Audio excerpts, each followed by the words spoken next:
Right, hello. I mentioned in a previous video I don't lift all my colocasias. This year's going to be a bit of an experiment. This is, I believe this is a colocasia I got from Morrison's, just as a Edo from the grocery section. But they don't get huge, but they're still quite nice, quite a rounded leaf. But I thought I'd leave them in ground and see if we can get them to come back next year. So all I've done is I've got one of these plastic cloches, got the little swivel at the top.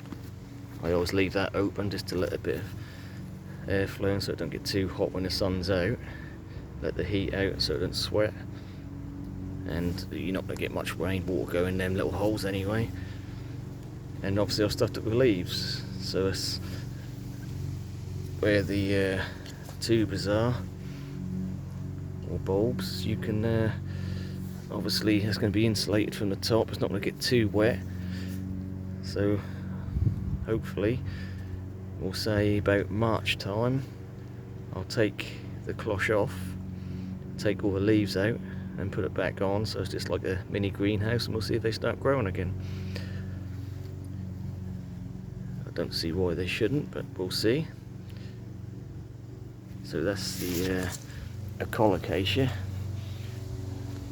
and I'm going to try the same with an alocasia. This is Alocasia Sumo, which is a cross variety, and I found it to be quite hardy. I've had this in an unheated greenhouse over winter, and it just sits dormant, doesn't die back, and starts growing again next year. So it's a fairly hardy variety.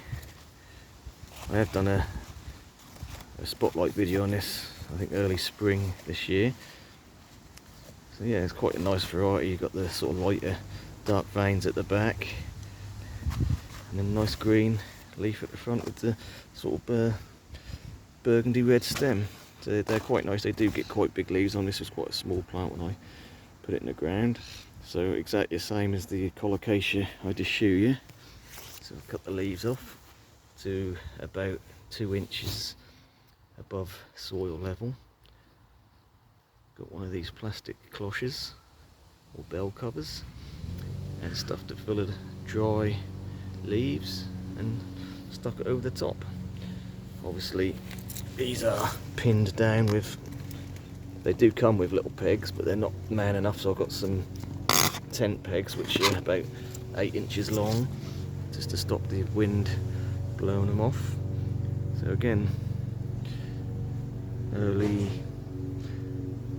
to mid-March I may well lift it, take all the leaves out, and then put it back on as a little greenhouse cover and see if they start growing again.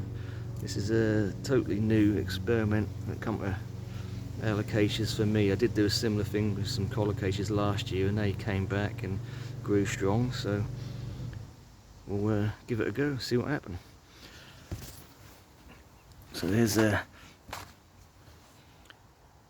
little experiment, if you like, and if it works, then maybe you might want to try it next year yourself. But for this year I'll do the experiment, and if we lose the plants, we lose them. If they come back, it's a bonus. Right, thanks for watching.